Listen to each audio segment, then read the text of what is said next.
air conditioning unit was these loose fuses. We know that because we deliberately pulled them out, cutting off power. That'll shut down the compressor. And what was your name? I'm sorry. Tim. We're testing the expertise of home repairmen, and these techs who showed up did exactly the right thing. They pushed the fuses back in and told Jenny no other work was needed. Raphael wouldn't even accept payment. So how much do I owe you? Will George from America's Comfort Heating and Cooling do the same? He quickly finds the loose fuses, pushes them back in, and does his inspection. But instead of telling Jenny the job's done, he has some bad news. You have a leak somewhere. Her system, he says, is leaking Freon, the coolant inside the air conditioner. But how would he know? Testing a leak is a long and complicated process, something that George didn't do. So there's a leak. Oh yeah, 100%. There's a leak. George says dealing with a leak could get expensive, especially if it's in the long, snaking coil where the Freon circulates. You're looking probably about $1,500 to replace the coil. Either we can look for the leak and fix the leak, and if it's in one of the coils, then it's not worth it. It's just worth getting rid of the whole thing. Okay. Then there's the cost of adding Freon. We have to recharge the system, so you're looking at probably about $1,900. $1,900. Okay. And how would the cost of that repair compare to getting a brand new air conditioning unit? It's $3,826. $3,826. That's $3,826. Bottom line, what do we need to do? I would replace. You would just replace. Okay. Crap. We're talking the whole thing. All right. Stay here, and I'll be right back. Okay. It's time for me to have a chat with George. George, Chris, what exactly is wrong with the air conditioning unit? I think it's just a little bit low on Freon. I don't know how low it is. But what you told Jenny is that it's about half empty of Freon. Yeah, I think it's about half empty. But like I said again, I have to weigh it all in. That's why I can't give her a price on the Freon. I understand that. What is this, man? You guys trying to test us here? Actually, I am. Yeah? See, here's something that you need to know, George. We had that system tested. The only issue with that system is that the fuse...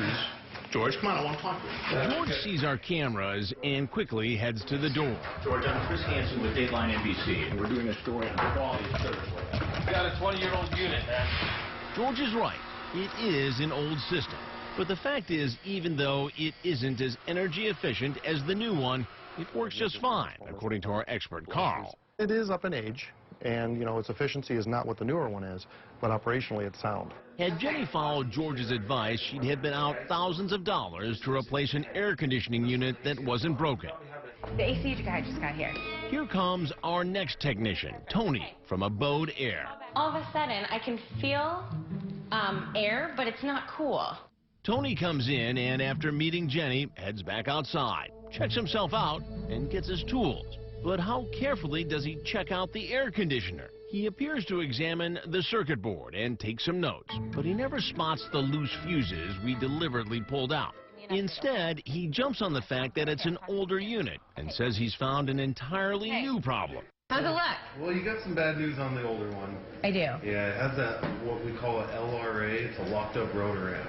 Tony tells Jenny that the problem is something called a locked rotor amp, meaning her motor isn't working. Okay, so it's just bad. Yeah, it's... The unit is completely bad. Yeah, it's just bad. It's shot. Yeah. Tony's best advice, get a new unit. Do you know how much a new unit would cost? Just a rough estimate. We'll say $5,000, rough estimate. $5,000? Remember, all that's wrong are the loose fuses. Hey, how are you?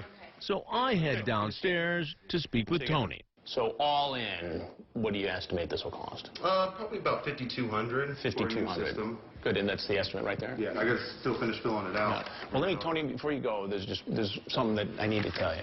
Sure. I'm really not the man of the house. I'm Chris Hansen with Dateline NBC. Okay. And we're doing a story on the quality of service provided by repairmen and mechanics who come to the house. Sure. And so a couple things. Go ahead, have a seat, relax. I just want to ask you a couple questions. No, in fact, I'm not gonna have a seat. I gotta get things buttoned up. Well, I'll walk with you, Please, because there's something I want to show you out there. Great. Things that you said needed to be repaired on this unit weren't broken. That's the bottom line. I wouldn't say that system works fine at all. The bottom line is, on a 24-year-old system, they're going to have multiple problems with that. I don't care what anybody says. Yeah, And he's stuck with his story, despite the fact that I pointed out the real problem minutes earlier. Can I show you one thing? Go ahead. Oh, the disconnect. Works just fine now. Yeah, it does. All you had to do was check right Push there. it in, yeah. Good to go. Yeah.